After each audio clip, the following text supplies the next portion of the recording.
Okay.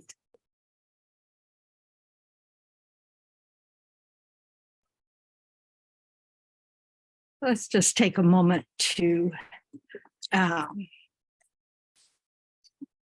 what? To be aware of ourselves, sitting here, kind of really not picturing ourselves and whatever we're doing next, or whatever we forgot to do this morning, or, all the usual drama of getting together.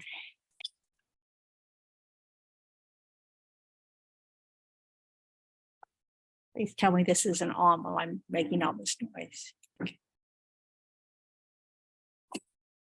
Well,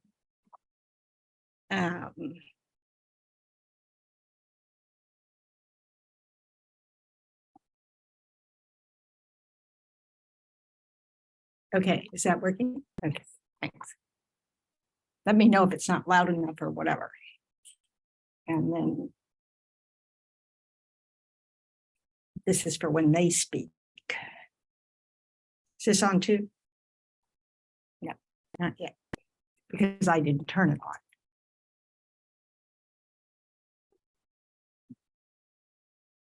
So if it gets too loud, whatever. Okay.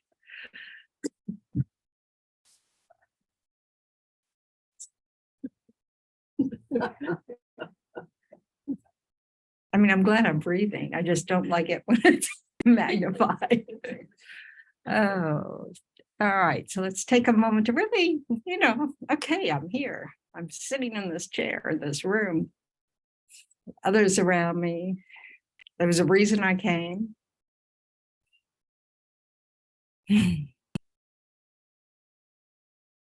So think about that reason and try to generate, a positive motivation for being here and a positive intention for how to make good use of this time with respect to your motivation for coming or reason for coming.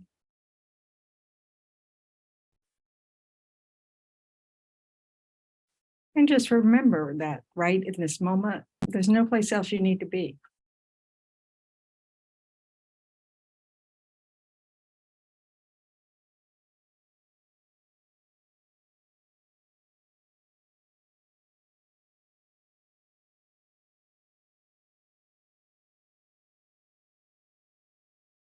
And become aware of your body sitting here, breathing.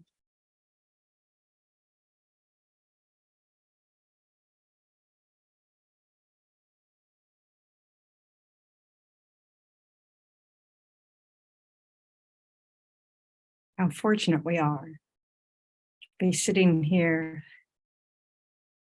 breathing.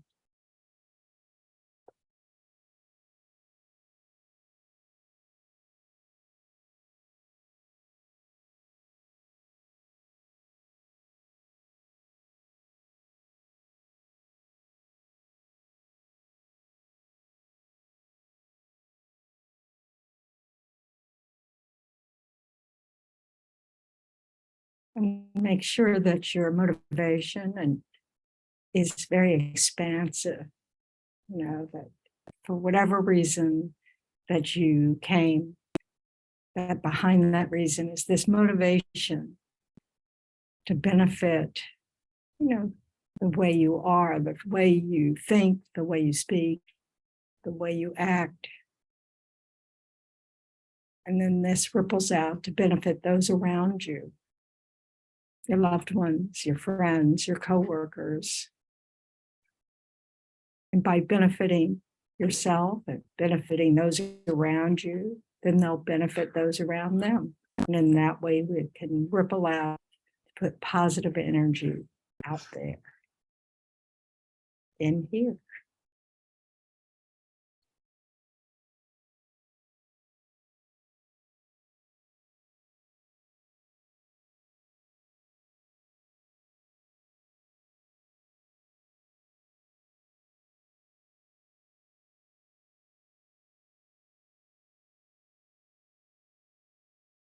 So let's recite the 4 measurables.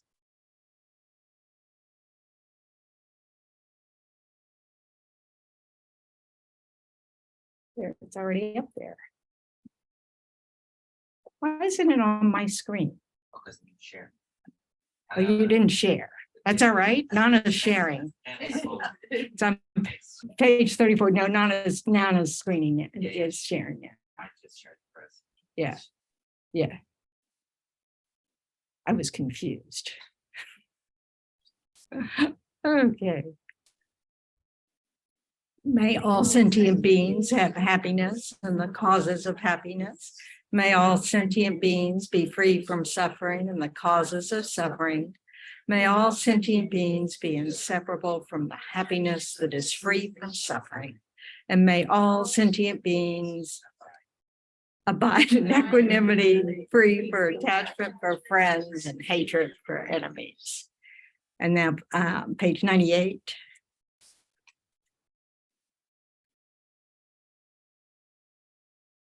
There we go. So those of you who are comfortable, this is the refuge and bodhicitta prayer. I go for refuge until I'm enlightened to the Buddha, the Dharma, and the Supreme Assembly. By the merits I create through listening to the Dharma, may I become a Buddha in order to benefit all sentient beings. I go for refuge until I'm enlightened to the Buddha, the Dharma, the Supreme Assembly. By the merits I create through listening to the Dharma, may I become a Buddha in order to benefit all sentient beings. I go for refuge until I'm enlightened to the Buddha, the Dharma, and the Supreme Assembly. By the merits I create through listening to the Dharma, may I become a Buddha in order to benefit all sentient beings. Thank you, Nana.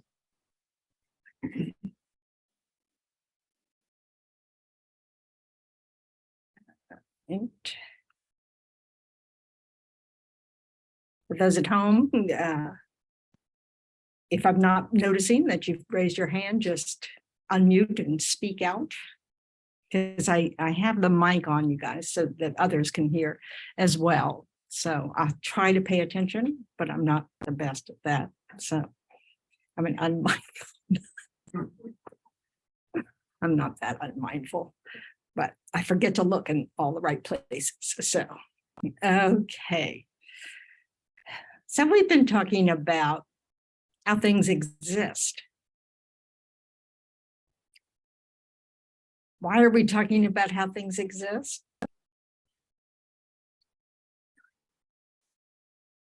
So that's not why. That's a better reason. Understanding that things are empty leads to liberation. What does that mean?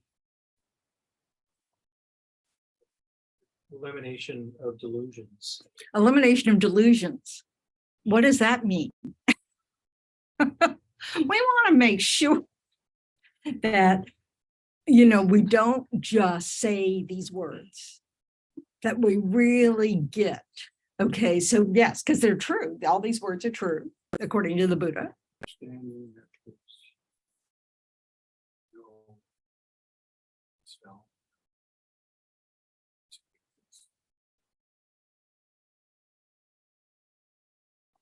Does what? This is all about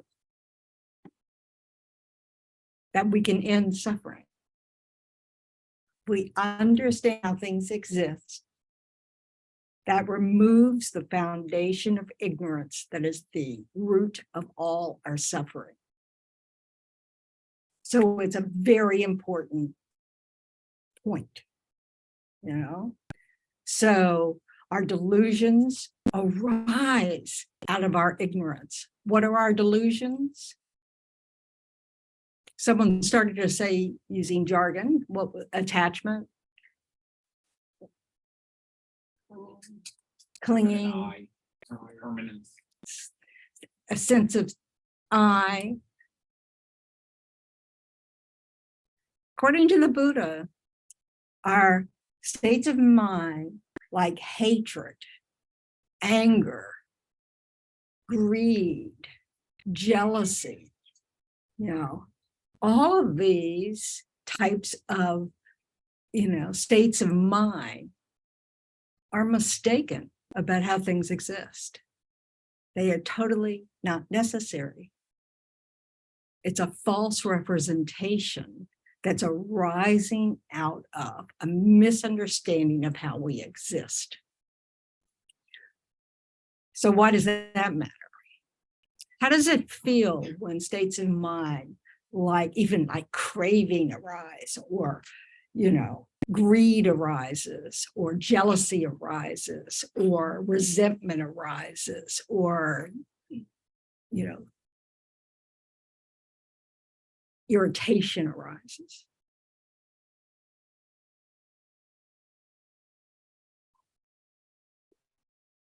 That's how it feels? I don't think so.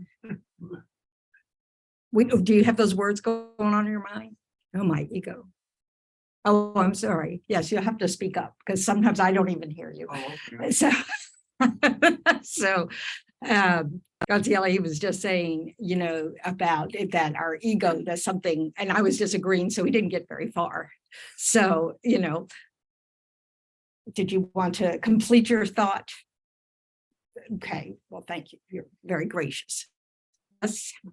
I was going to say, it reminds me of, there's a verse from the Sutra Nipata, and the Buddha is like saying that when he first was. Is this how we feel when those states of mind are arising? I'm going to get to it. Okay, can you just somebody answer that question? It feels like there's a dart in the heart. A dart in the heart. Yeah. Yeah, okay. Yeah. So is that pleasant? No, we don't like it, do we?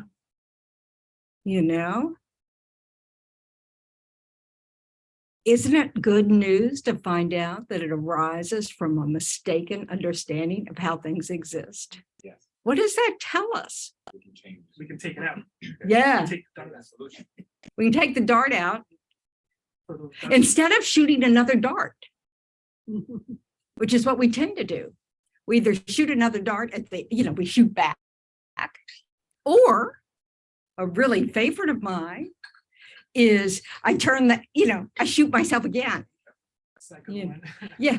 And then maybe a third and fourth and fifth and sixth, because we go down that road, don't we? Oh, what did I do? Am I really that way? We have, our self-esteem is crumbling because we have we've created a masterpiece that's false. So it just easily gets, split in half by people's words, by their actions, by their looks, The last I checked, most of us can't read others' minds. Yet we still think we know what they meant. And so then we create a whole picture of that other being that has just done something that's, the cause of this agitated state of mind, this uncomfortable, unpleasant state of mind that's arisen. And all of this, the Buddha says, because we're getting it wrong to begin with, that our states of mind, our anger, our greed, our love, our compassion, our patience, all of these are inner processes. Nothing out here creates them. So what's our jargon for what's out here? Probably don't know this jargon. I mean, you do, but I'm asking in this convoluted way as I usually do. Others, external events, other people, all that are conditions that may, be part of the causes and conditions for our negative states of mind to arise. Okay, they are not the cause. The cause is that we have the capacity for these things. We have habits of these things. We think in some way that in the long term, these states of mind will help us be happy or avoid suffering. We think it defends us or protects, that kind of thing. And that's incorrect. What it really does is build walls. We hurt each other. do all these things. We create more conditions for this suffering to continue.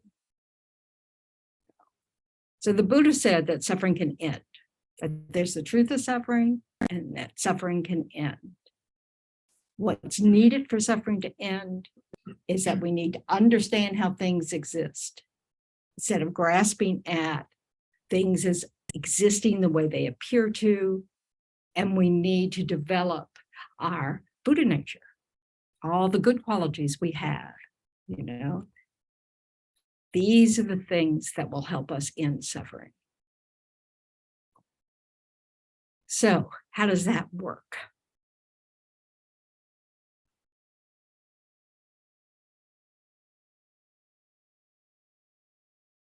So, things are dependent arisings. Mainly the king of reasons why things don't exist the way they appear to us to exist is because they appear to exist independent. You know, that once something appears, in that very next second, we think it's sort of solid, permanent. You know, this is why when we meet people, we think we have. Can you put the view up on like gallery? Yeah, I just.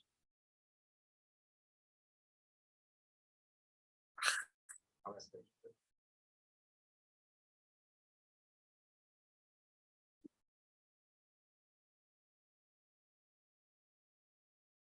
This should be your screen, right?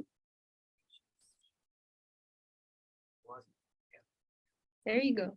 It switches back and forth. You have to kind of pay attention. So, because I really don't want people looking at the screen unless someone's talking the screen. So anyway, you know.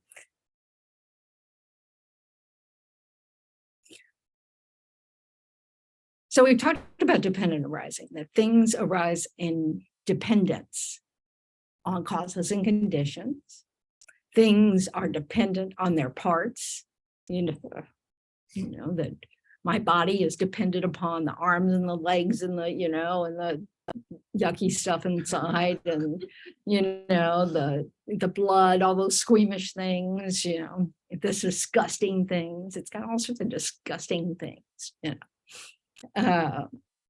Our minds are dependent on all its parts.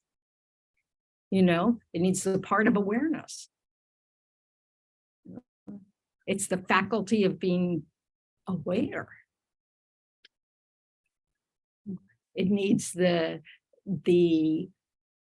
what they say is in Buddhism is that the mind, every moment of mind, which are just moments, they're very brief. They come up, they go, they come up, they go, they come up, they go. They say in a finger snap, there's 65 thoughts. Moments of mind, I should say, because they don't have to be thoughts. But 65 moments of awareness.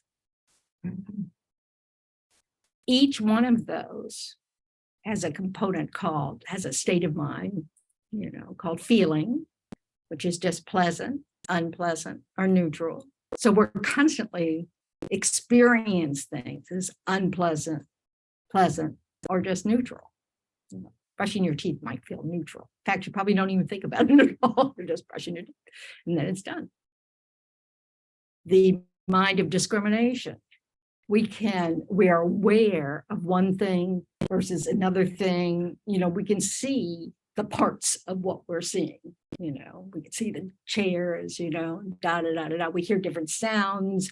You know, we can distinguish this from that and that from this. Then we have, what are the other ones? No. Oh, the 5 parts of every mind, the 5 always present states of mind. Feeling, discrimination.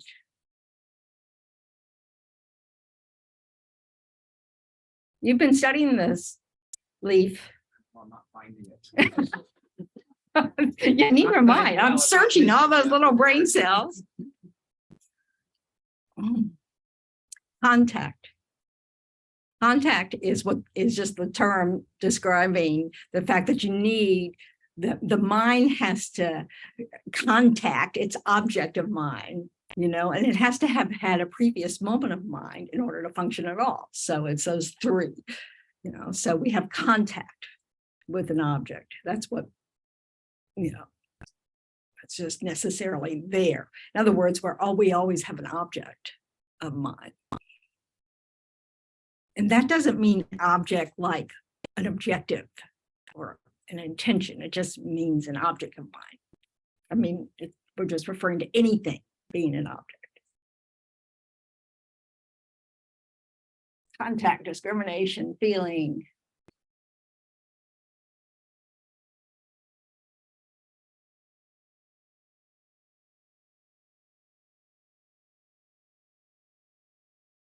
Yeah, okay.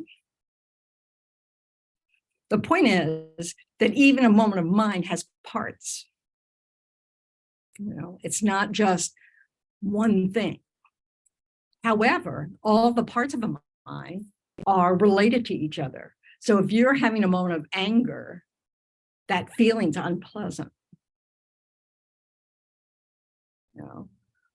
The object of the anger is what we consider the sources of our anger, right? We hold something responsible. So we made contact with a condition or a person or an event, and those can be just mental events, because don't we like rehearse our anger?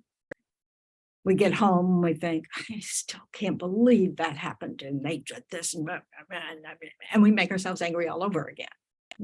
So it doesn't have to actually be external to the mind at all. It can just be all within the mind. The conditions can be the mind itself. So even the mind has parts, and it's dependent on those parts.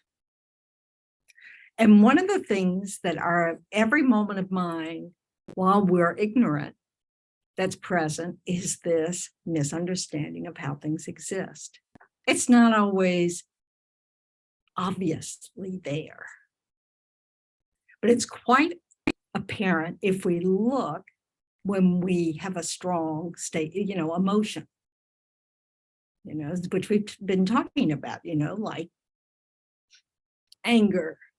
There's a sense that there's this I that's been wronged in some way. Feels almost physical. I know when my mother died, and the grief felt physical, it felt like somebody was ripping my heart out,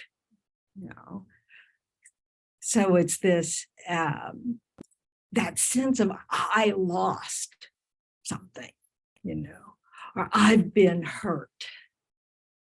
There's this very strong sense of I, as if there's an I that's somehow extra to this body and mind, that there's also this I. And the Buddha's trying to help us understand that this sense of I doesn't exist. It's I is just a name we give to these parts of body and mind. But this sense that there's an I that can be harmed by others, that needs protection from others, that that is indignant, that all these different things we feel, especially, that is, wonderful when we're being praised, that's a story we're making up and we're clinging to. It's also what we're doing when we decide and the other person's an enemy. They're, not nice people. That's not a nice person. That's, mean. That's, we are putting onto them an I that doesn't exist, a self-existence that isn't there. So we have to think about that with the way things appear to us like this, like we see someone, I don't know, at a grocery store or something that's yelling at the cashier or something, and there's some sort of brouhaha going on. We kind of see them and wonder who's right, who's wrong, blah blah blah blah blah. We get oh, this is uncomfortable, we're uncomfortable, oh, I wish they'd stop, blah blah blah blah blah. But we see it as if there are these two very specific people, these two selves that we could like, oh, know what's going on with them. You know, we hear part of it and we think, oh, she's right. You know, and then we have a sense of that person, you know, and then the other person, oh, think, no, they're wrong. They're in the wrong, you know, whatever, you know, we can create a whole scenario over this. And then we can actually take sides. Now, these are just two strangers we don't know, you know, but we're bored. So we're just making up a story, you know, it becomes entertaining to us, or the opposite. We're so uncomfortable that we need to make up a story to kind of put some distance between us and the event. All of this is made up. There's no bad person arguing with another bad person, or one good person with, you know, being, you know, somehow inconvenienced by some bad person. That does not exist. But we think it does, don't we? Maybe not. Maybe when y'all see, you know, something happening, y'all, you know, are just thinking about, oh, I wish they'd shut up so I can get through this line. You know, because then they just become those annoying people that are in my way. What's the problem with all this story making up these stories? Well, the story is what creates our response. So if we're cut off and we're like, motherfucker, you almost killed me. But Oh, that's lovely. His wife's in the back bleeding. We have. You're being recorded. Oh, sorry. Just wanted to mention The that. story we tell affects our response. So if we see them as an innocent person and we tell an innocent story, we don't have the hate and the whatever. And if we tell a story where they're tried to kill us and they're our enemy, then that story creates revenge and all the whatever else. And we really can do that, can't we? We can run with a story. You know, do you ever do that in your mind, like before you have to go visit your family? Oh, I know Uncle Joe's going to say such and such. And then, you know, grandma is going to respond. And then this is going to unfold. And yeah, you know, oh boy, am I looking forward to this, you know, blah, blah, blah. So what does that do for us?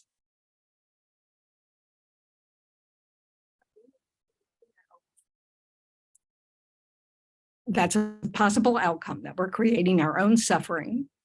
And in fact, while we're telling the story in our minds, is it pleasant? No. No, it's not even pleasant then. It's this kind of, it creates a state of worry. Really? Or dread, or just like, and then we have to think of things like, oh, well, it'll only be for 2 hours. You know, I can live through that, and da, da, da, da, da. So get the whole scenario planned out, you know. What does that mean when we get there? Yeah.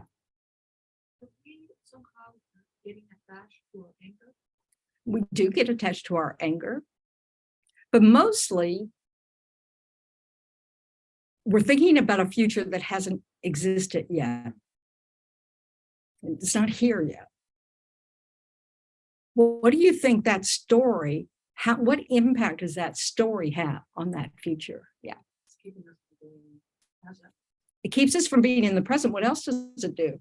It's also false too, right? Oh, it's totally made up. Framing these false if and conditionals that is almost childlike in its kind of simplicity, like good and evil, black and white, and then it sets up justifications in advance for your own behavior and framing. What else does it do? All this setup, what does it do? It can create, it creates frustration in the moment. Like, you know, we can actually think, you know, we get frustrated that we're even going to have to deal with it. But are we dealing with it? Is it happening? Nothing to deal. Yeah, it's not there. You know, and we've created this whole miserable scenario, right? And we're worried about it. Oh, that's useful. That's a useful time. We've just spent our time well. So we want to catch ourselves when we do that, first of all, because what does it do when the event actually arrives? superimpose that meaning onto it. So they may rub their eye and we think they're rolling their eyes at us, or we. How does that work? What do expectations do to us? Makes our hearts.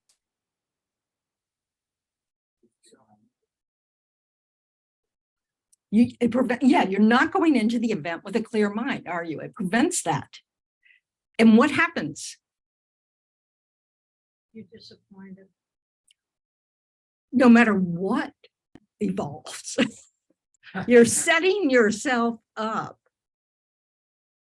to find what makes your story true. You're looking for it. See, I was right. There we go again. It creates a filter through which we experience the actual event.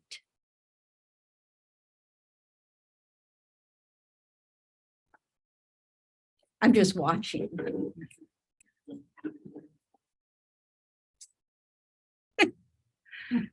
I'm just watching. Can you see if the screen will come back up?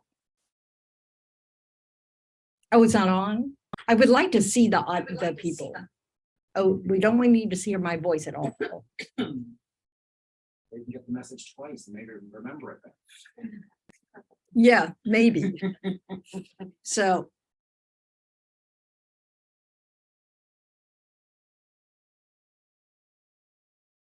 So our ignorance is what's propelling these kinds of conversations to ourselves. Our thinking that all the people in the scenario exist this way. We grasp at our idea of people. Uncle Joe always does this, Aunt Josie always does this, Grandma Josie does that, Grandpa Joe does this, you know. We create these permanent kind of people. We talk about the negative aspects. I'm going to these family type of events, Thanksgiving or Christmas, and had the same type of conversations in my head. And I sometimes will come back and I'm like, wow, they were actually really nice. I want to becoming a better person with age. And maybe Isn't that you know, yeah. They finally got their act together. Has nothing to do with me and my filters. Yeah, it's hilarious, isn't it? You know? And we're constantly doing this. And it's not pleasant. So what does that say about us? Our wisdom is not shining in these moments, you know? It also can make the possibility, it can close the door on the possibility even noticing that things didn't go like you thought they would. Because we read into things like Leaf was saying, you know, we read into people's expressions, their words, their, you know, body language, all sorts of things that may not be there. You know, because we've already decided what's going to happen. So we don't have that open mind. This comes from thinking that things exist a particular way, when actually things are constantly changing. Our mind is not fixed. It arises moment to moment. What makes it seem like somehow it's permanent, that we're permanent?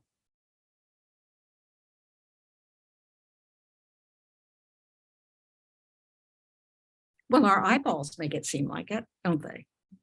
We don't see that change. We look solid, full of disgusting stuff. We don't see all the movement that's going on within the atoms and molecules and all that kind of stuff.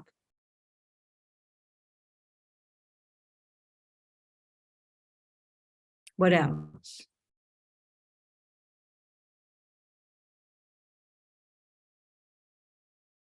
I have a question. Okay. So how would you distinguish, for example, these, like, I guess we would call them unskillful judgments about people and skillful judgments about people? Like, for example, Venerable Tendron is a wise teacher. Like, you know, of course, This is what we do. right. This right here is what we do. And this is part of what kind of contributes. Our brain prototypes, doesn't it? If you take studies, you know, the brain kind of creates prototypes because it's convenient, isn't it? Oh, they're blondes, they're gray haired, they're, you know, they wear glasses, they don't wear glasses, because it's easier to pick them out of a crowd, you know. And a brain does this. It's just, it's a natural thing. The mind also does this, you know. It, you know, it classifies. It's much easier for communication. The problem isn't those judgments. The problem is clinging to them, holding them as true. Things exist truly this way. Tendron's a wise teacher. I can't even say that with a straight face. So, you know, so we cling to that. So then when Tendron says something that we kind of, I don't know about that, you know, or stupid, we might actually follow that and think, well, she said so. And maybe we misheard it because I'm always wise, you know, or maybe not, you know. When we hold people and even things to exist in some sort of fixed way, it's the clinging. There's nothing wrong with saying, no, that's, you know, that was an unwise action, unskillful action. Sense, right? Like you could talk about things like that in a conventional sense. Well, because conventionally, yes, I mean, like, you know, please don't step on my foot. You know, it doesn't feel good when you step on my foot. So please be mindful if I'm standing there and don't, you know, or dancing with me, don't step on my foot, you know. Nothing wrong with preferring people not to step on your foot, you know, or thinking that, you know, blah, blah, blah. I'm trying to think of something very neutral, like, you know, someone stepping on your foot. Yeah. They call this heuristics, of course. It's short-term mental shortcuts to reach conclusion in a short period of time that is sometimes right, but not always right. And this is what I love about Buddhism. That is solved by a lot of awareness of logical fallacies, arguments, and reason. I've never heard that connected, and that knowledge of that helps you become wise. And that's one of the beautiful things about Buddhism, I think. Not only are there going to different fields, it's all been verified and true, but there's also a path to this. It's a complementary field. Logic, reason, debate, physics. And it's observing your mind. Right. That, you know, we have to keep in mind that the Buddha said the mind is not physical, it is not your brain. If you've ever been with someone who has Alzheimer's, you know, and they don't remember anything that, and then one day you walk in, they know exactly who you are, and they can tell you stories about your childhood and da da da da da. Because the mind is not the brain. The brain can fail. Doesn't mean the mind does still have those memories. We're just not capable of remembering from life to life yet.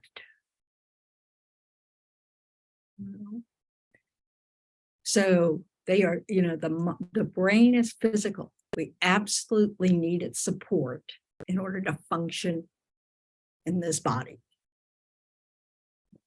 It's not the mind. The mind is non-physical.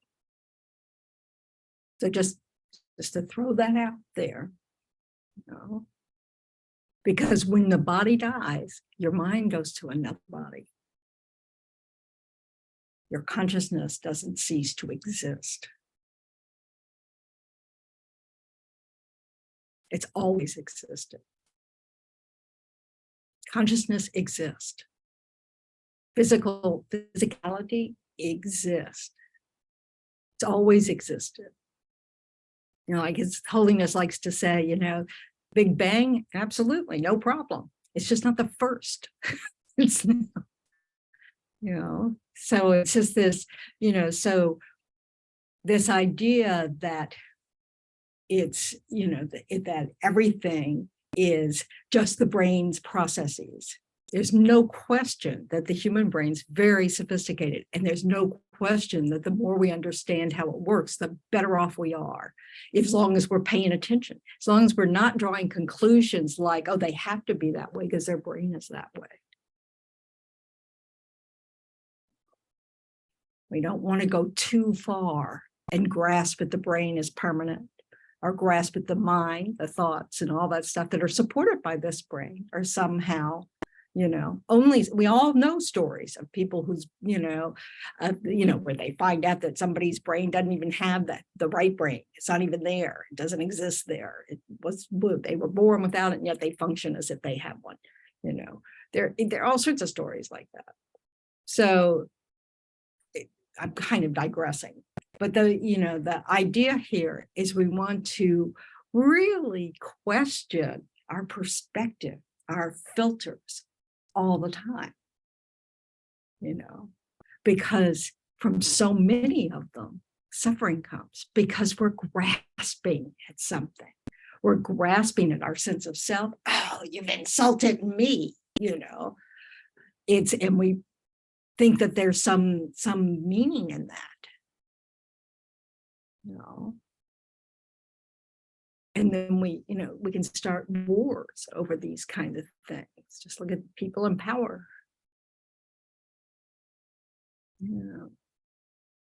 It matters that we question the stories we tell in our heads, and that we recognize them as stories, fabrications.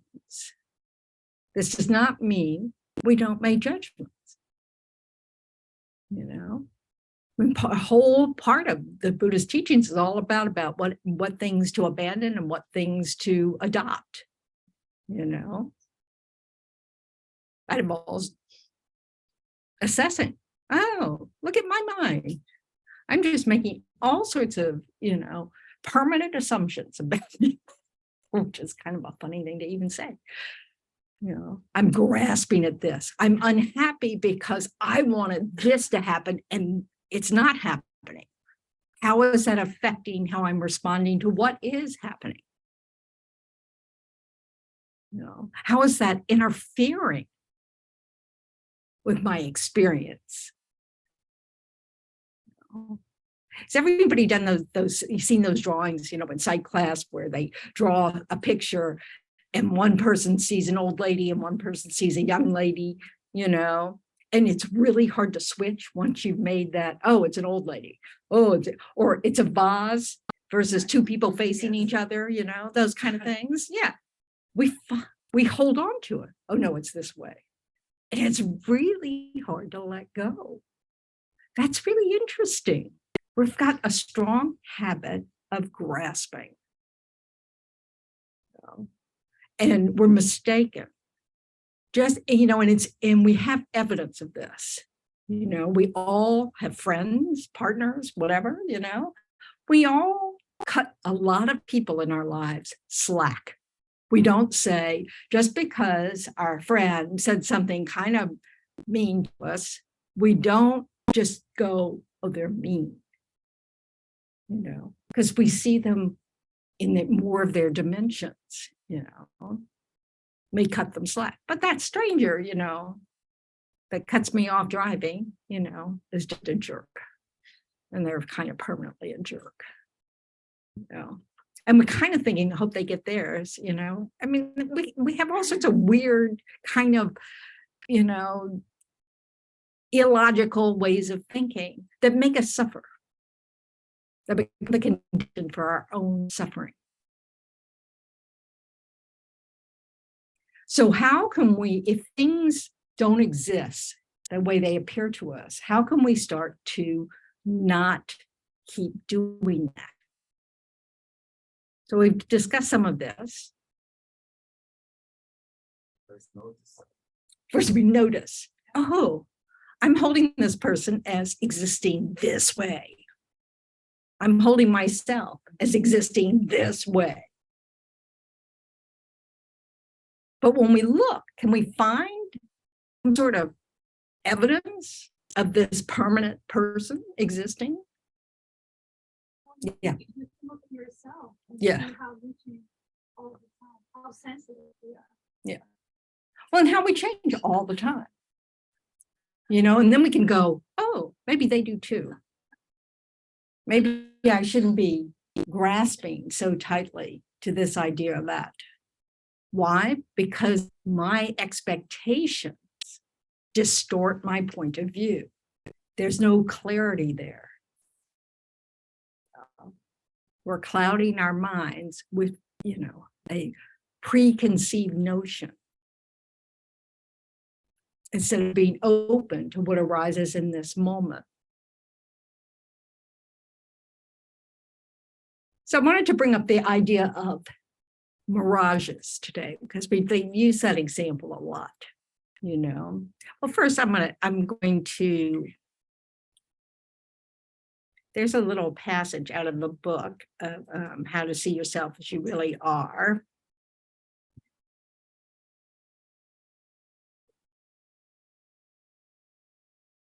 Well, that's not it.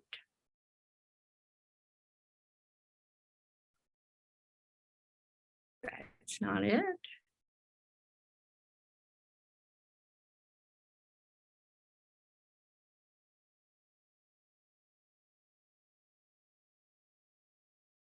There we go.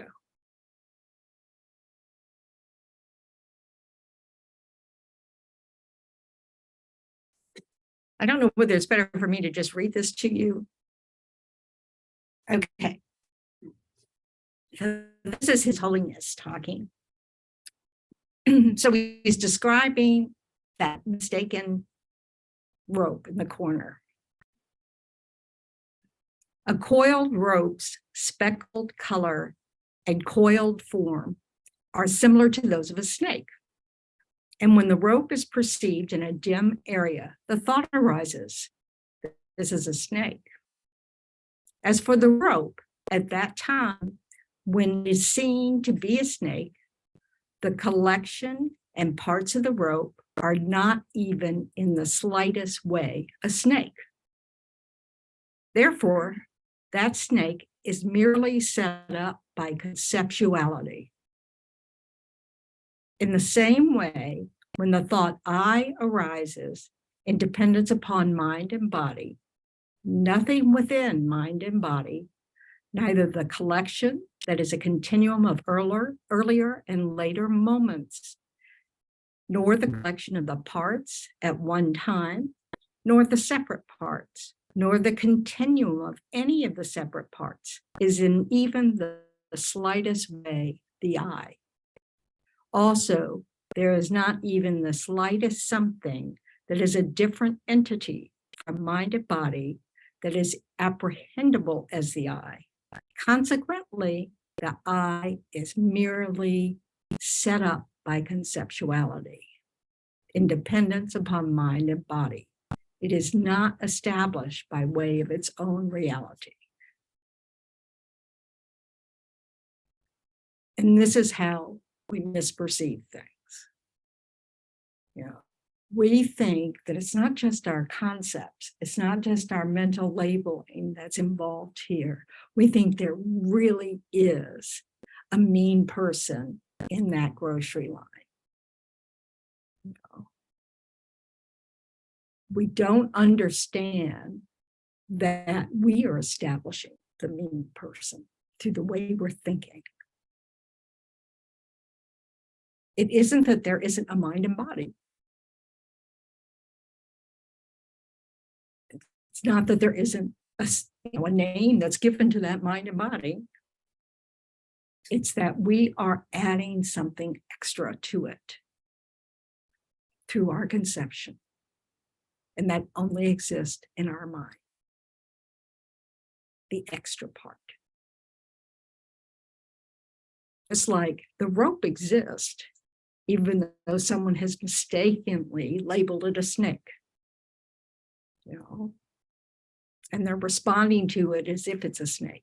All of that is from a misunderstanding of what's there. So it's not that there's nothing there. It's just what it is.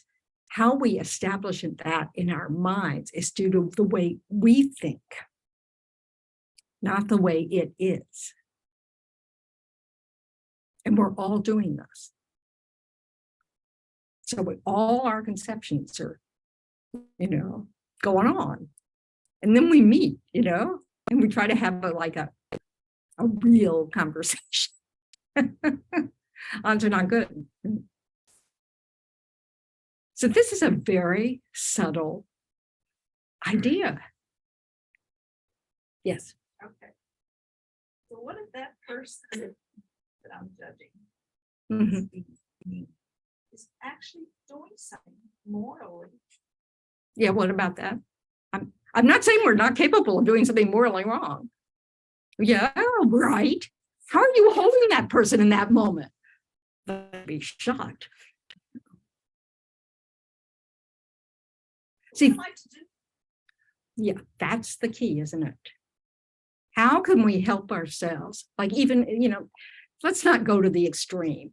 We're not talking about someone who's out murdering some child, okay? But know what happens, but let's start smaller because, we're too invested in both of those objects, so because we do it on the small stuff. That's how we have the habit of doing the big stuff. So what do we do with that? How can we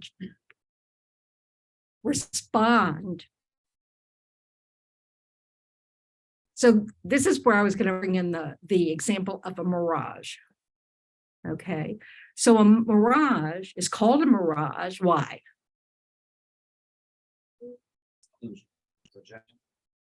Somebody else. You're seeing something that's not there. You're seeing something that's not there. Of course, you don't know that until you get close enough to ascertain one way or another.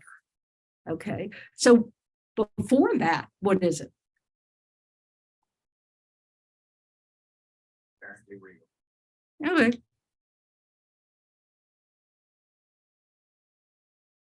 It's a possibility. It's possible there's water in the distance. It's not a mirage till we get close enough to tell that it's not over there. Now, everything exists that way.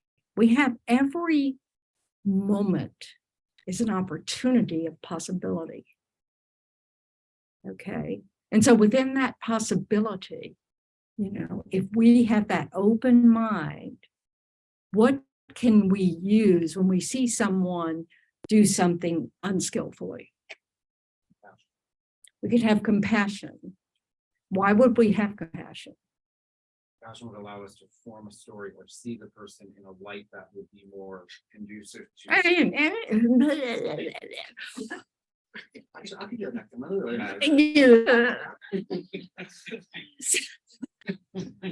Just tell ourselves a different story, right? Instead of the one we took our own time. So what would be the basis for compassion to arise? What is the basis of compassion? It's a suffering sentient being.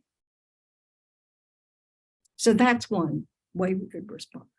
This is a suffering sentient being. How could we possibly know that? Because we suffer. And have we ever done anything unskillful when we're suffering? No. Never. Not possible. Not me. So we have some knowledge here to work with. Because we're all much more similar than we are different. We all want to be happy. And we all don't want to suffer.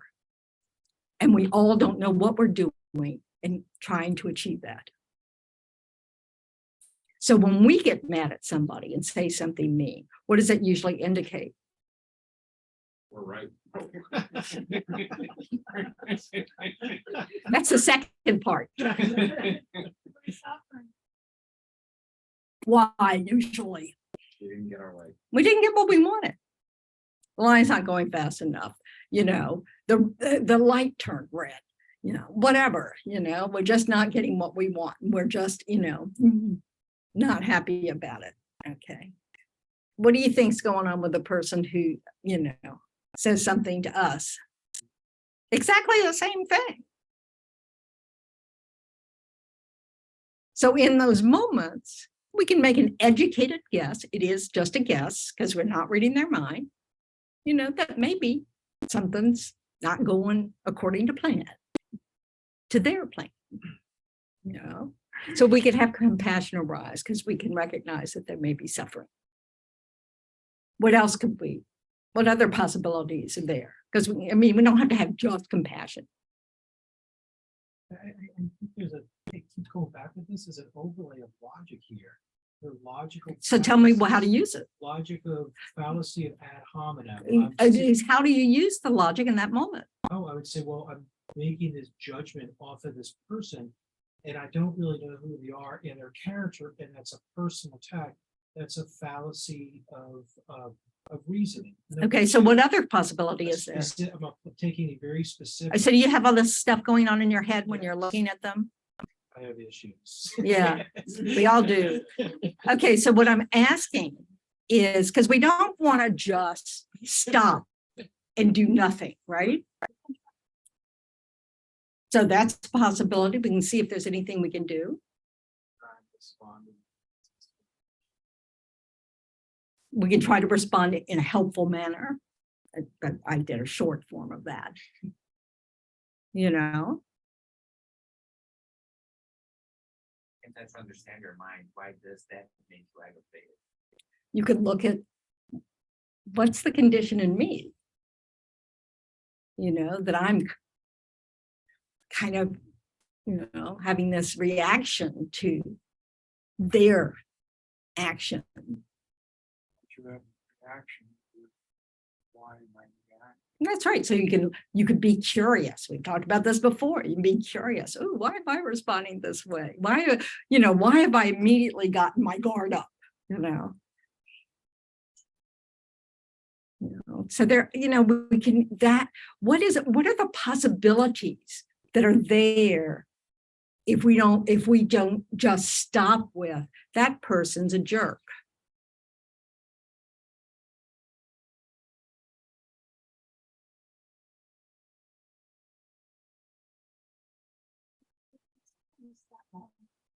You know, first of all, you might actually experience and find out what's going on with you. So, but also, what? This is the beginning of a relationship, isn't it? This is a potential friend. Could be a potential enemy, but why go there? This could be one of those moments in the day where you realize you made a difference in a stranger's experience by your response, you know, or lack of response. That every moment's an opportunity for harmony in some way, that we can contribute to the harmony in some way. That does not mean that we have the magic, so to speak, of turning every moment into a pleasant experience for all parties involved, because we can control other people's reactions. Okay, but we don't have to be a condition to fuel the anger or the unskillful action that they've just done. You know, we could be a condition for it to be diffused, or a condition for it to be forgotten very quickly, you know, whatever. You know, so we may think, oh, yeah, but that's too much, there's too much involved there. There's no way we already do this kind of work when we create a story. And that's happening very rapidly in those 65 thoughts in that, you know, finger snap. So our minds are perfectly capable of doing an awful lot of, you know, effort in different ways of, you know, and looking at something very differently. We've got the time, actually, because the mind's very, very fast. What we don't have is the habit. We need to develop a habit of, instead of doing the, what a jerk, you know, we want to interrupt that habit, or whatever our habits are. You know, our habits may be just to withdraw. You know, we kind of go within ourselves, you know, and I don't know, whatever we do with that, we may see it as another mark, you know, of why we're not, you know, we don't have friends or something. I don't know. We want to, you know, allow the possibility that the way we react is a learned thing. We've been practicing it, according to the Buddha, for life after life. We're very good at our habits.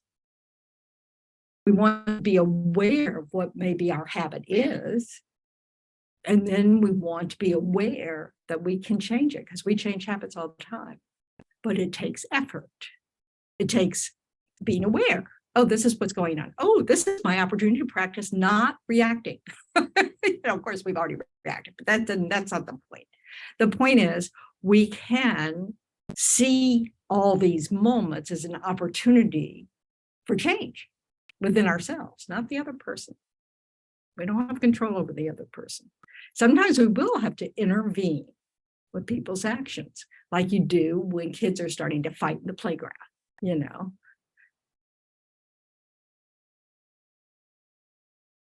like we do when we realize our conversation with our partner is going off track and getting heated. You can reset. So it's not that we can't be active in the interaction. It's just that we can't assume that we can make someone else cooperate, because that's about control. This idea, that's a lot of our grasping is about wanting control. You shouldn't be this way. If I do everything right, you will be this way, as if we can control it, and we can't. In the case of intervention, you mentioned we can intervene. Mhm. So if I am witnessing a person. Okay, may I just ask, out of curiosity, why do we go there? We're talking about transforming our own minds. Why is our examples usually thoughts about someone else? Because I'm involved in that. Okay, yes. I'm involved in that. I'm the person experiencing that. Okay. And so our first thought is often, how can I control the other person or the activity, right? No, the question is, well, I'm experiencing that. This person is there and abusing an animal right in front of me. Okay. So I am right there witnessing that. Yeah. Okay. So I don't know if you can do anything about it. Well, yeah, you can call the police. I don't know what you can do about it without getting shot. I don't know what you can do about it. That's what I mean about we can't control other people. We have to decide, or learn how do you skillfully intervene. Margaret's taking classes on this, Now, I can't just provide you with a way to do that. I'm not asking you that. I'm just bringing up the subject about intervention, for myself. Well, one of the things we want to practice is I can't control this. I can do what I can, but I can't control the outcome. When George Horn was there on the floor and there were people standing around, it was interesting. Some people were saying, stop, and one person took their camera out, their phone, and recorded. And look what happened. Nothing, that person died. That person died. So It my didn't point start- is that the outcome of the event, we may not have nothing we do may change the outcome of the event. Doesn't mean we shouldn't try. It's understanding that we have to choose to do something in order to benefit, not to get what we want. We may not be able to get what we want. So you see somebody being harmed, what's one thing you want to make sure you do? This is in the ideal, this takes a lot of practice. But one way we want to practice is to recognize that the abuser and the person being abused both merit compassion. Because does an abuser just magically appear? No, there are causes and conditions. Habits that have developed over time, mistaken judgments, ignorance, lack of wisdom, however you want to put it.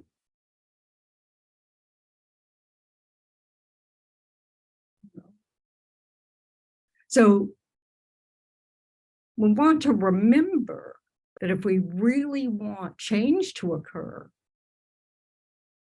we have to take into account everybody, not just the ones that we care about, the little babies, the little children, the little pets, you know. We need to care about everybody because they are changeable, just like we are. Because that consciousness has existed since beginningless time. They don't go away. They're no throwaway people. So we want to be a condition for, hopefully, that person also to choose differently in the future. And you can't do that with hate in your heart. You know, so we really want to watch our minds when we want, you know, when it's one thing to just, you know, have that compassion for the pet or the child, you know, or the girlfriend or the boyfriend, you know, it's, you know, we also want, or the planet, for God's sakes, you know, we also want to have that understanding that this did not arise independently, that every aspect of it is a dependent arising, including your presence, you know. And this, what this takes is reflection when you're not in it. It's really thinking about these things, really understanding that it doesn't help to hate all those people out there who make bad choices, who harm people, that really doesn't help. We have to really think about that. You know, doesn't mean that we have to tolerate any aspect of these actions.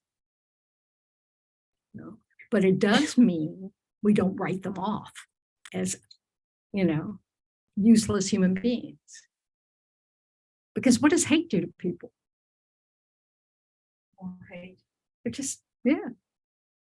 Some people are well known for being very kind and compassionate and unflappable and not overreacting under difficult situations. So why can't I be like them if I don't confront the perceived problem and just be polite to them and then put it on the back burner? That I'll come back to this later and see if I can change it later. Well, I mean, it's just a matter of what we want to do is start with a good motivation, which is to help the, you know, person being harmed, but it's also to help the person doing the harming. Not to help them harm, but to help them stop harming. You know, if you can start looking at it that way, you know, because they're harming themselves. They're creating the cause for all sorts of harm in the future.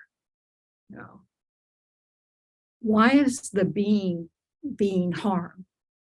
The pet or the person or whatever created the cause for them to be harmed.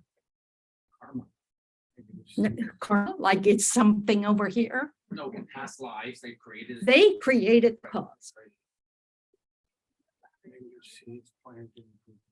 Yes, previous seeds planted in previous life. They did something unskillful in a previous lifetime. And right, they kicked the dog. That dog's now a person.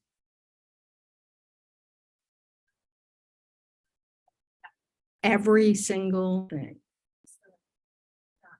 It's not random. Cause and effect. Everything is cause and effect. Nothing just happens. This takes this consideration of the idea that we go from life to life to life to life. You know, it does not mean we think, oh, they deserve that. Wonder what they did in the past life. Hey, we're all in this boat together, folks. You know, have you gone through life unscathed? Has no one harmed you? Well, that means, guess what? You created the cause for all those things from the past. Got any illnesses? Guess what? You know, we are all this mixed bag of stuff. And those of us who've landed with really good conditions this life created the cause for that too. Guess what? That might not happen next time. You know? So it's to everybody's advantage, ourselves included, to not three people. Because we could be next. It could have been our mother. Literally. We have strong karmic connections with people in our families. You can have more than one last question. And so when you mentioned that, like our bodies aren't permanent and they're always changing, from life to life. So wouldn't it be logical to think that if our bodies are growing old and they're dying, like they're dying off, but so if we do get sick or if we do get types of illnesses, is that really actually to say that it was the cause from another life, or can it just simply be? It's the cause, one of the causes is that we keep creating the cause to be born. We don't really have to have this gross, horrible body that gets sick and dies. That's a result of our ignorance. That's the result of grasping. See, it's a big view, folks. You know, that's why the beginners don't come back. Yep. That's true. Sorry. This is just, you know, love and light. This is so. I'm just trying to summarize to grab it. So some of what you're teaching is what we can have whether it's control or manage, is how we are going to approach something and how we respond, but we cannot control what the actual event is. We cannot. We can't control what's already ripening. I'm sorry. You can't control what's already ripening. You know, once that seed's ripened, it's ripened. It's happening, folks. We have to just respond to it. And we want to respond to it in a way that just doesn't create the cause for it to happen again. You know, and again, and again. You know, this does not mean that you just lay back and don't get help for your medical conditions or, you know, blah, blah, blah. We also created the cause to have doctors, cures, medicines, you know,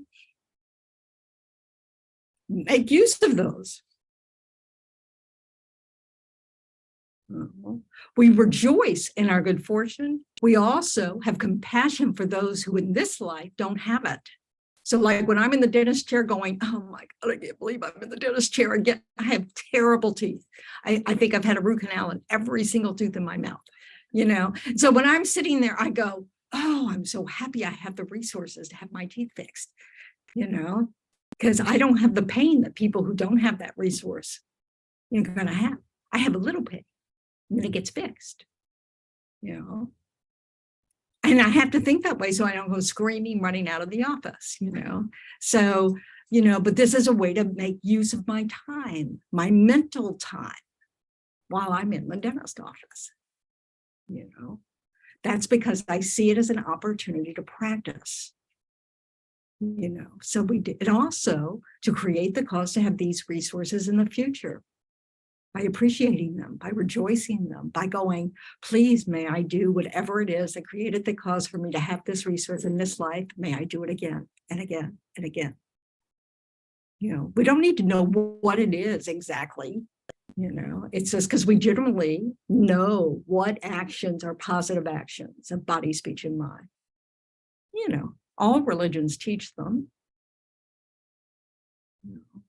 Would you say all pain is an opportunity to practice? Yeah. Doesn't mean we will, you know. It doesn't mean that it's pleasant. You know, doesn't mean we're not going to die. These bodies are going to die. End of story. Ending suffering doesn't mean making this body last forever. It means not creating the cause for this kind of crummy body to begin with. Well, so this is kind of, you know, hard to get your mind around. It should be decades. You know, this is hard. You know, yeah. I'm way back in one-on-one.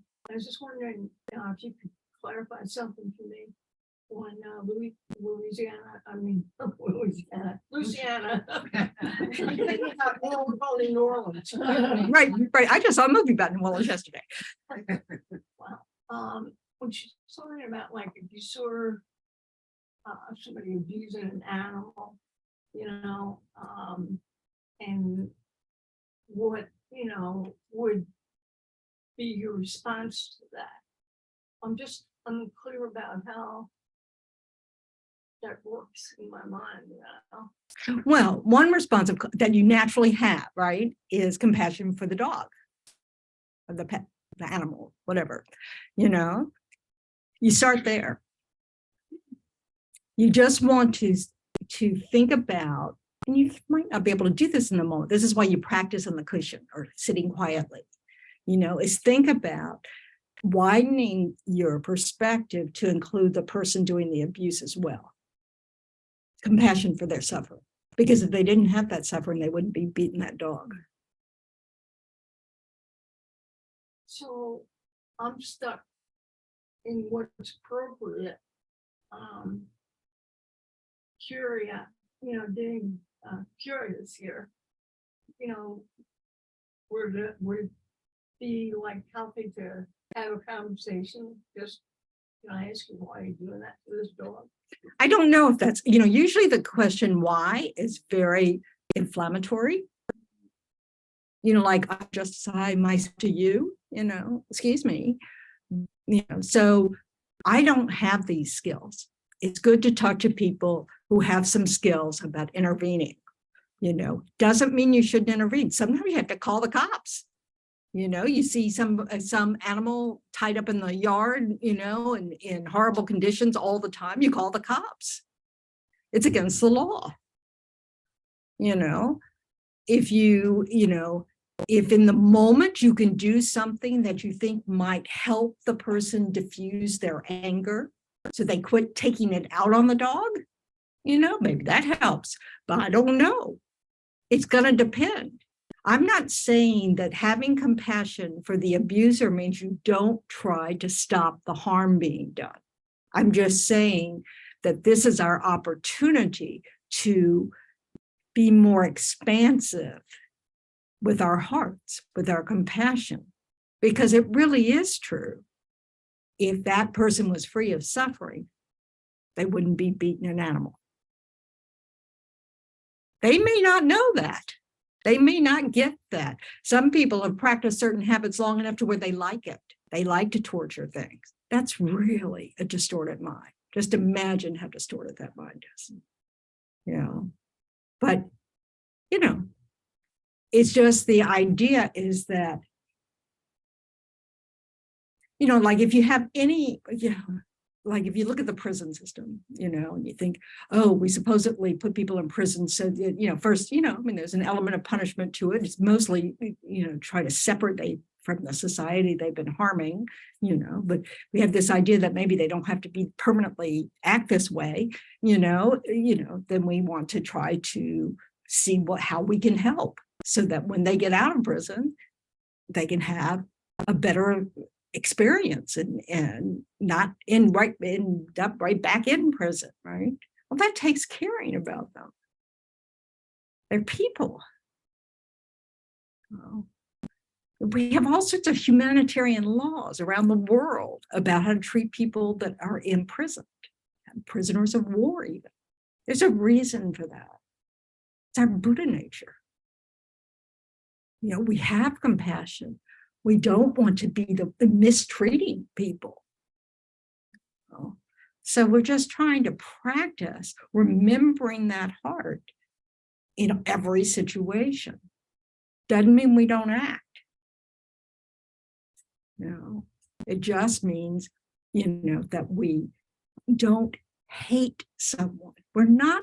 Hatred clouds our wisdom. Hatred is an exaggeration of someone's negative qualities. Okay? It's not an exaggeration of the act of killing an animal is wrong. That's not what it's exaggerating. We are, our hatred of the person is, is narrowing the focus on that person as if, you know, all they are is a killer of animals or a beater of animals. You understand the difference? This is hard. I mean, I'm not saying this is easy, Yali. So my brother-in-law worked in the prison system, and when he had a respect for them and he was working with, and he would talk about how a lot of my family's in there. When they see them as enemies and stuff, the difference in the relationship, he actually created respect with them. And he's had them call after they're out of prison and go, I got a job cooking, because he was a cook. And so I think what we're saying is that we have that frame of mind where we're approaching someone, there are other options available other than hate and judgment and criticism and all this stuff. I mean, there may not be one of the options there. I mean, one of the things that's there that's useful is assessment of the situation, judging that this action's harming. Okay, so it's not that we stop that. Okay, it's that we don't go from that to this person is evil. You know, this is the challenge. An exaggeration. It's an exaggeration. You know,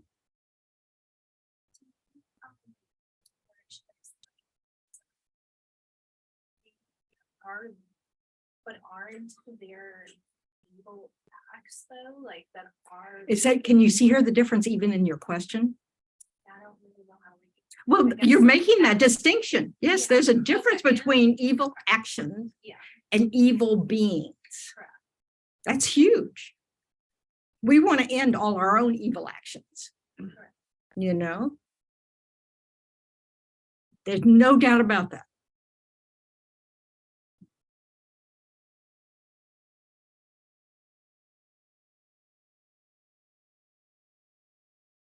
That's not the problem. The problem is we cling to the idea that evil actions make evil people, and it's permanent. And it gives us the excuse to do whatever we want to them, which creates a cause in us to have that ripen later. So we kill them, guess what?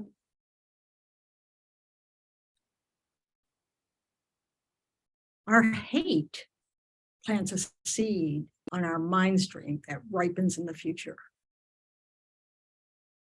One easy way to see it is it makes it easier to hate the next person.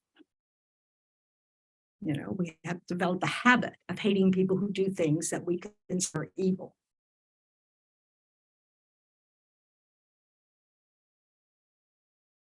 And we think we're right because everybody would see it as evil. That just supports our point of view. You know, doesn't mean we don't want to stop the actor in this. We do want to stop those actions from occurring or from occurring again. But we really want to come from a place of wisdom, and hatred doesn't help that.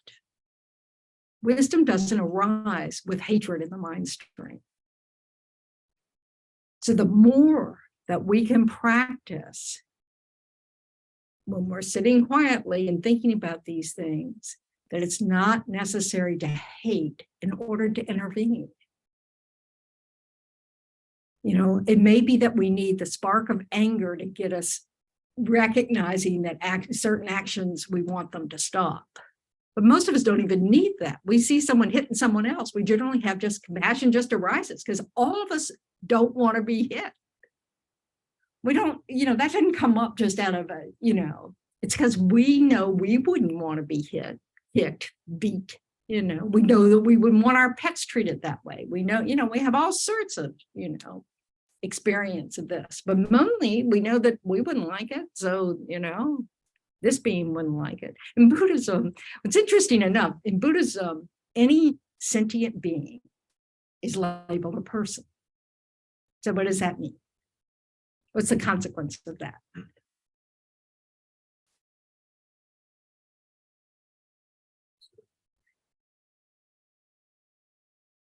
Who are people?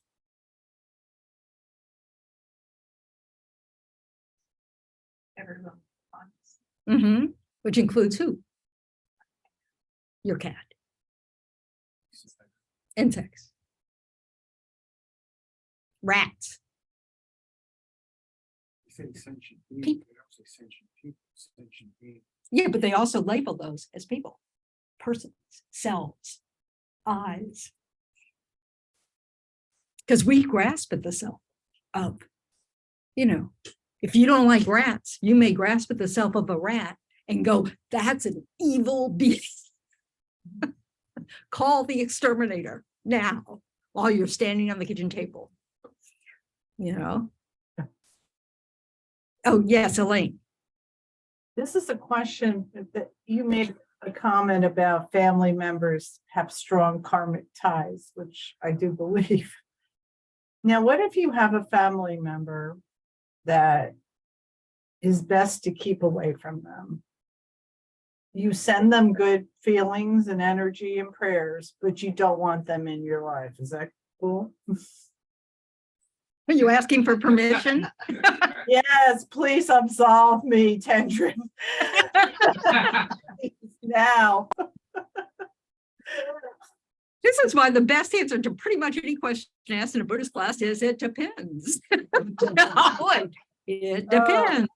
But of course, if we, recognize that we don't have what it takes to be a kind, generous, compassionate person in the company of so-and-so, best to not hang out with so-and-so. And then maybe 3 years from now, you can go, let's see how it goes now. We have to take responsibility, though, for our side, which is the whole thing, by the way.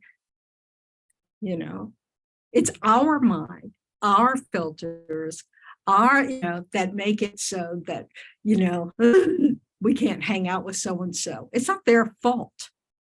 We tend to think, it's in the other person. No, it's in our response to the other person. We all know people who are friends, people we can't stand. It's not in the person. Does that mean, if you're addicted to something, is it okay for you not to be around users of that same substance? Or do you have to this is not a test, folks. If you can't handle a situation without becoming a jerk, don't put yourself in that situation. This is not a test. This is your life. We want to try to make the best use of our time, developing our good qualities. And so, yes, it means we want to practice in situations where it's hard for us because we want to develop them,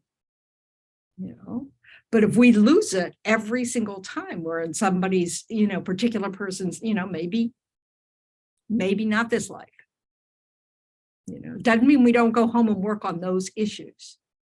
What is it that gives me permission to be, to think this way around them? What is my illogic? And we tell you, people, we have karmic responses to people. We have these tight, haven't you ever met someone you just don't like on sight? Or the opposite? And you want to take them home with you on sight? So this happens, and sometimes we can't, it's from some past life stuff. So we can't figure it out, but we can distance ourselves if that's appropriate. When I was in Chenmari, when I was living in a nuns community, there was someone who would not ride in a car with me, who would not go any place if I was present. This was a nun. Did it affect how I felt about myself? You betcha. It was a condition for quite a bit of suffering for a very new nun. Whose fault was that? Mine. Entirely 100% mine. Why what? Why what was? It's all the different things, we think about ourselves, I must really stink. I must really, who knows? I mean, I couldn't, but it's just like my self-esteem isn't so stable that it didn't affect me. I was a brand new nun in a very brand new place with, scared of everything. I'm about as neurotic as they come. So yeah. But it was a great opportunity for practice of accepting, okay, I don't know what the karmic thing is. I must have done something really, really harmful to this person that they can't even bear to be in the same room with me in some past life. Okay, there are people I don't want to spend any time with. So clearly I've created the cause for that. I mean, it's just, it's being able to, this is where emptiness comes in, understanding that things are not like they appear to be. So when somebody yells at us, it's not absolute that we did something in that moment to deserve it. It's also not absolutely true that we are completely innocent of anything. There's a cause for us to get yelled at. It just may not apply for this life. It's just that it's finally ripened. So making a great big deal out of all these moments of karmic seeds ripening is not to our favor. What it does is it becomes a condition for us to create all sorts of negative seeds on our mind stream that will ripen again as being yelled at or, stolen from or, I don't know, cheated on, whatever.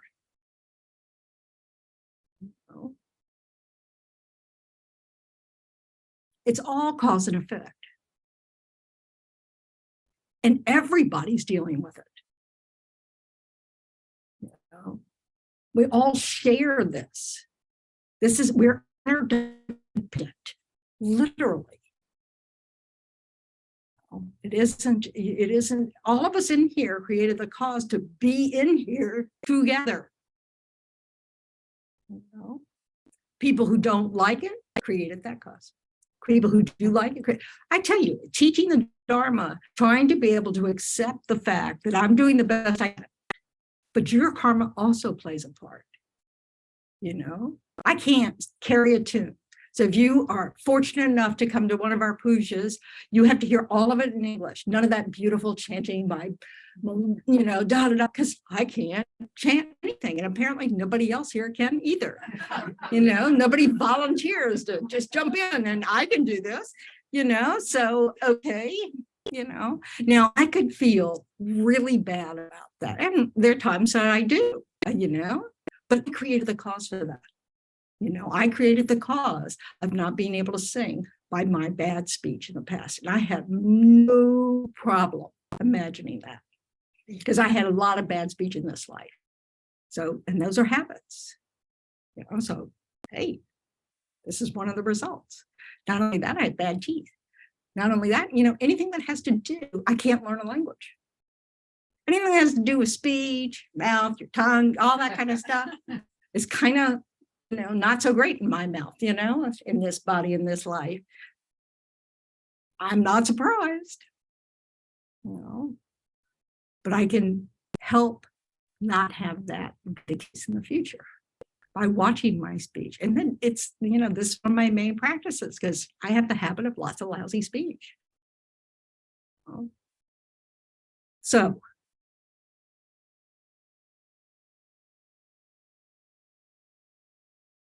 but everybody's in this boat. This is not about blame. This is not about going, oh, well, it's their fault. That will only get you more bad seeds to ripen.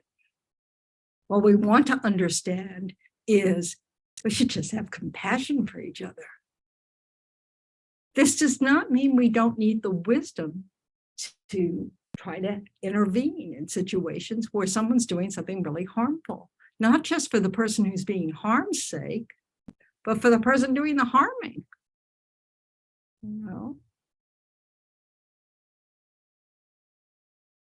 Everybody loses. in any harmful situation, the participants are losing, except the person who like pets, don't have, maybe they can fight back. In general, the dog, the animals that can fight back are not the ones picked on, right? But so they're just exhausting their negative karma. Being beaten and not retaliating, they're just exhausting the negative karma.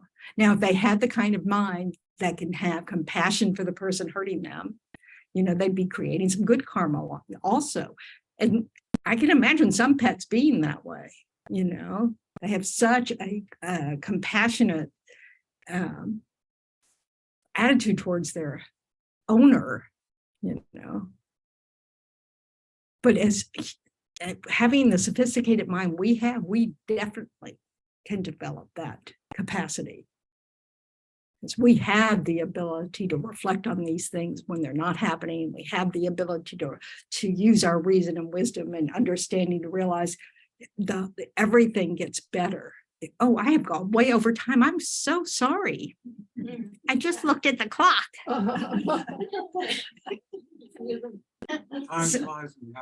Yeah. Right. So, okay.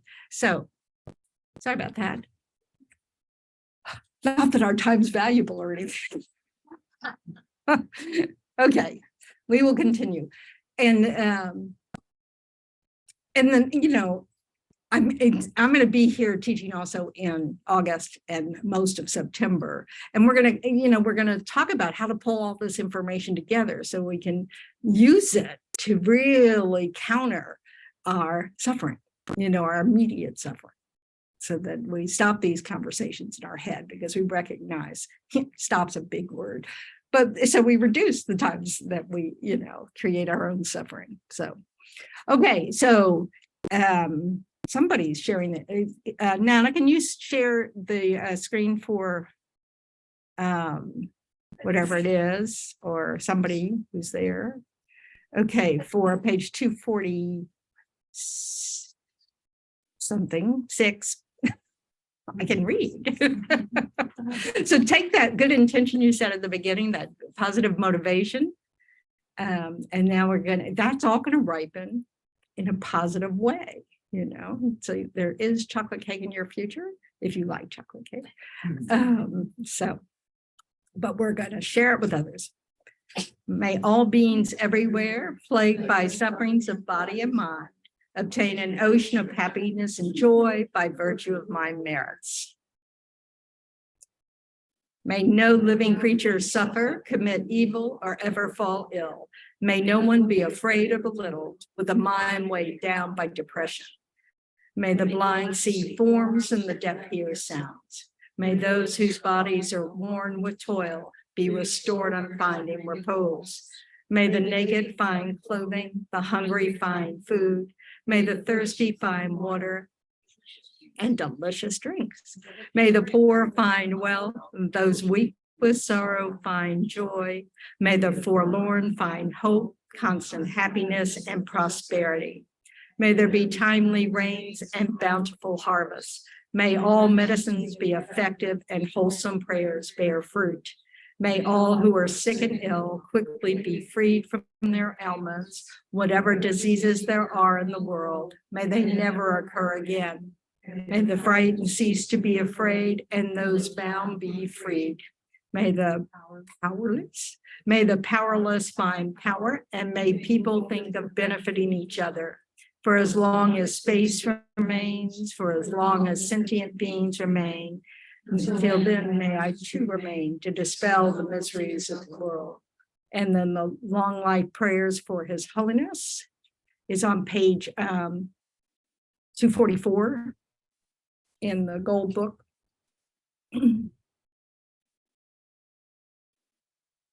Thank you.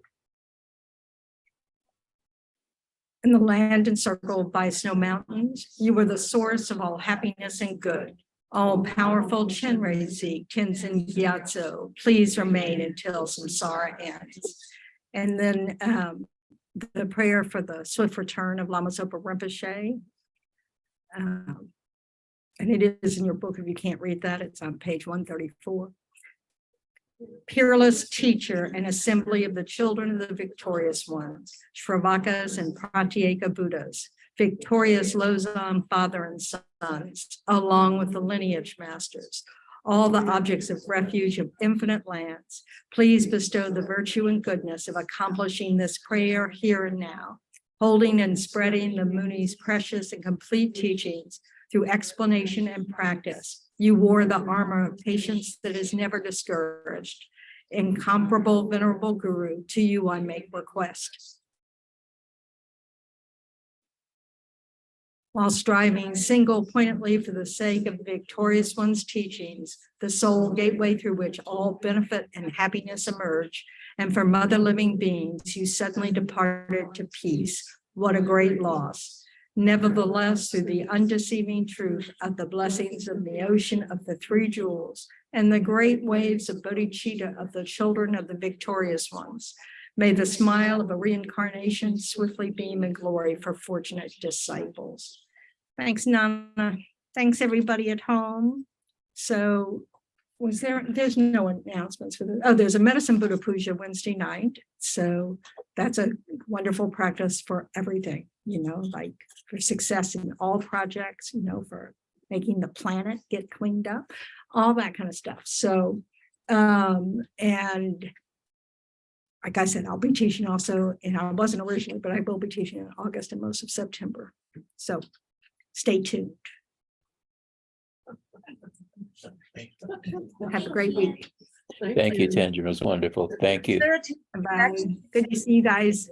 Is there a teaching next week? Are you going to be teaching a week from today as well? I think so. Is there a reason why I wouldn't be?